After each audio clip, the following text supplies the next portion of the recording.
os mares, fundou os rios e suas margens. Sim, o Rei.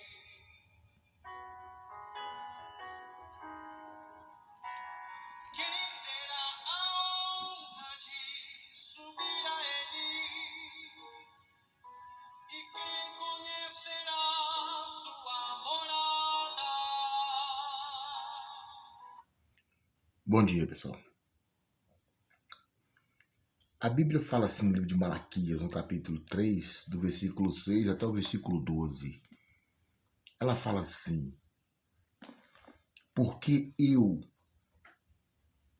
o Senhor, não mudo, aqui é Deus falando.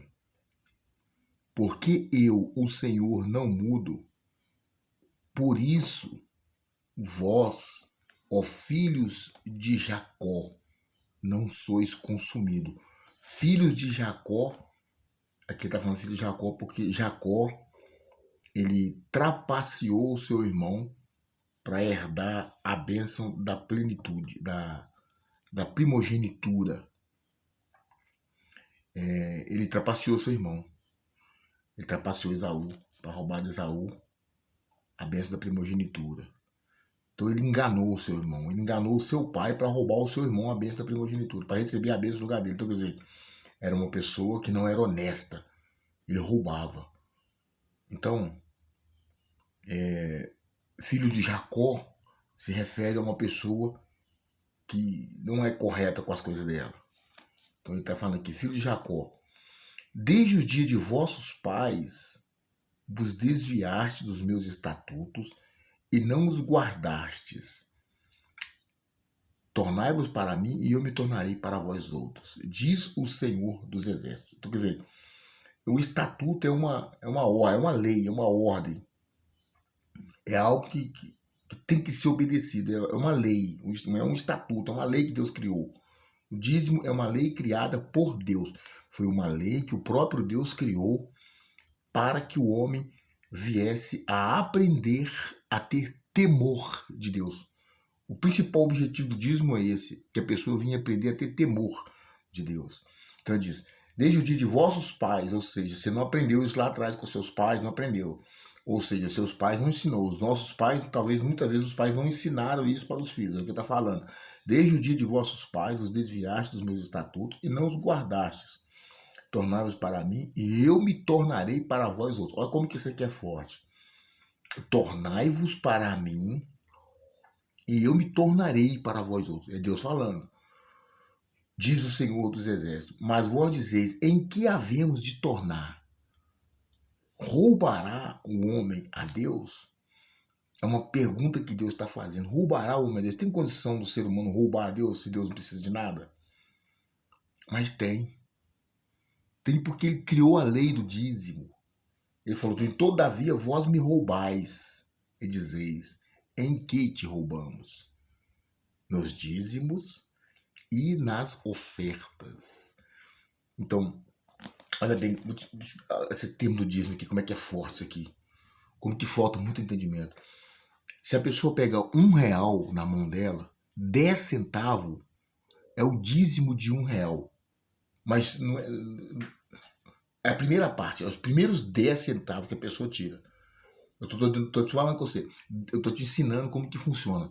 10 centavos é o dízimo de R$1. Quando a gente vai devolver para Deus o dízimo, você não pode tocar no dinheiro primeiro, não. Primeiro você tem que pegar a primeira parte, os primeiros 10 centavos você coloca no altar que pertence a Deus. É o primeiro, não é depois que você mexeu. Porque se você mexeu primeiro e depois tirou, então Deus passou a ser o segundo. Deus tem que ser o primeiro. Eu tenho que ser o segundo a usufruir disso aí. Olha o que ele fala. Então, 10 centavos de R$1, você acha jogado na rua. Não vale nada. Mas se é de Deus, tem que ser devolvido para ele. É forte ou não é forte? Aí você pega R$1.000. R$1.000, R$100 é o dízimo de R$1.000. Então você pode olhar que Deus não está olhando o valor que está sendo devolvido para ele. Ele está olhando o seu caráter, o meu caráter, o nosso caráter.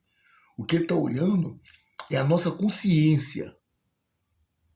O que ele está olhando não é a soma, porque se fosse a soma, ele não pediria 1 centavo. Se você tem 10 centavos, 1 centavo dos 10 centavos é o dízimo. Ele não faria caso de 1 centavo. Está pegando o raciocínio, o pensamento de Deus, que ele não está olhando para o financeiro, que ele não precisa disso. Deus não precisa de dízimo, Deus não precisa de oferta, Deus não precisa de nada disso. Mas você pegou o raciocínio que ele está olhando para o caráter do ser humano. Ele está olhando para o. Você vê que é uma coisa que a gente aprende a respeitar, aprende a ter temor, porque tem gente que não tem coragem de roubar nada de ninguém. Mas ela toca no dízimo, ou seja, por causa de 1 centavo, tem pessoa por causa de 1 centavo, por causa de 10 centavos, por causa de R$ 1, a pessoa está atraindo maldição para a vida dela por causa disso. Você vê que não é o valor que Deus está falando. Deus está falando do caráter, da personalidade, do temor, do respeito, da consideração com Ele. É disso que Ele está falando. O dízimo se trata disso. Então, e é isso que o ser humano não consegue entender. Por isso que o inferno, o inferno ele se levanta contra o dízimo, por quê? Porque muda o caráter da pessoa e a pessoa passa a ter temor de Deus. Então, quer dizer, o dízimo é um perigo para o inferno. O dízimo é um perigo para o inferno, porque quando a pessoa ela se torna para Deus, Deus vai se tornar para ele. Então, ou seja, Deus vai começar a orientar essa pessoa, Deus vai começar a guiar essa pessoa. Então, e muitas vezes Deus deixa de guiar a pessoa por causa de R$ 1, por causa de 1 centavo. Está pegando o raciocínio de Deus, como é que funciona? Então, aí ele fala assim: com maldição sois amaldiçoados, porque a mim me roubais. Deus não está olhando se o seu dízimo é R$ 1 milhão, se o seu dízimo é R$ 100, se o seu dízimo é 1.000, se o seu dízimo é 1 centavo. Deus não está olhando para o valor, para a soma do dinheiro. Ele não precisa disso. Deus está olhando para o caráter, o respeito, o temor para com ele. Porque se eu não tenho coragem de roubar uma pessoa que eu estou vendo, então, mas eu vou roubar a Deus que criou o céu e a terra? Presta atenção para você ver. De que se trata o dízimo? O dízimo se trata disso, é respeito. É respeito. E tem muita gente que fala que respeita a Deus, mas não está nem aí para isso. Ao contrário, até critica, aponta o dedo, joga pedra, persegue a igreja. Mas é porque não tem entendimento. Aí ele fala: trazei todos os dias na casa do tesouro, para que haja mantimento na minha casa, e provai-me nisto, diz o Senhor dos Exércitos, se eu não vos abrir a janela do céu e não derramar sobre vós bênção sem medida. Olha o que acontece quando a pessoa ela preocupa em avaliar isso aqui que Deus está falando. Ele promete, a promessa dele, que ele vai abrir a janela do céu. Ele vai abrir a janela do céu e derramar sobre a vida dessa pessoa. Essa pessoa será uma pessoa muito abençoada. Essa pessoa será uma pessoa muito abençoada, começando pela vida espiritual dela, pela estrutura espiritual dela. Deus vai estruturar ela espiritualmente.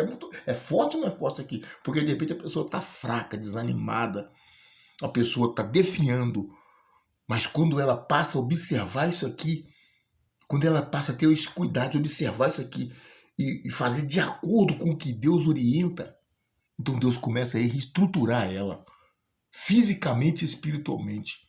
Isso aqui é muito forte, ou seja, ele se torna para ela. Aí ele fala assim: e por vossa causa, por causa dessa atitude que a gente toma, por vossa causa repreenderei o devorador.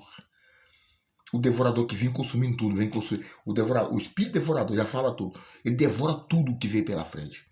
Ele devora paz, ele devora tranquilidade, ele devora casamento, ele devora a vida financeira, profissional, devora tudo que faz parte da sua vida. O espírito devorador, ele tem total liberdade de entrar e devorar quando a pessoa não observa isso aqui. Então, o que Deus está falando aqui, de repente o devorador entra na vida de uma pessoa por causa de 1 centavo, por causa de 10 centavos, por causa de R$ 1, por causa de R$ 100. Ou seja, ela atrai toda a maldição do inferno para a vida dela. É ela que está atraindo por não querer parar para prestar atenção nisso aqui que Deus está falando. E ele fala: por vossa causa repreenderei o devorador. para que não vos consuma o fruto da terra. Aí ele fala, a vossa vide no campo. Ele assemelha a nossa vida com uma videira. Você já parou para prestar atenção num cacho de uva, como que as uvas ficam intrincadas uma em cima da outra? Aquela coisa que não tem nem jeito de contar de tanta coisa que é? Então é aquilo ali, ó. É aquilo ali que vai acontecer. E fala, a vossa vide no campo não será estéril, ou seja, a sua vida será como uma videira, como um cacho de uva, imagina, um cacho de uva, você imagina uma videira completa. A vossa vide no campo não será estéril, diz o Senhor, ou seja, a sua vida não será, a sua vida não vai ser uma vida morta mais. É forte ou não é forte em todas as áreas. A vossa vide no campo não será estéril, diz o Senhor dos Exércitos, todas as nações vos chamarão felizes, porque vós sereis uma terra deleitosa, diz o Senhor dos Exércitos. Quer dizer, é o próprio Deus falando. Isso aqui, pessoal, é muito forte, porque o inferno faz de tudo para a pessoa não entender sobre o que Deus falou sobre o dízimo. Porque o dízimo aproxima o homem de Deus. O dízimo faz Deus se tornar para a vida da pessoa. O dízimo chama a atenção de Deus quando a pessoa pratica, quando ela tem temor disso aqui, ou seja, quando ela o temor que ela tem dessa palavra, essa palavra aqui, ó, quando ela tem temor dessa palavra, ela tem temor de Deus. Ela está respeitando tudo que ele falou. Então, quando ela começa a viver isso aqui, Deus vem para a vida dela. E é isso que o mundo não aceita, é isso que o mundo não quer.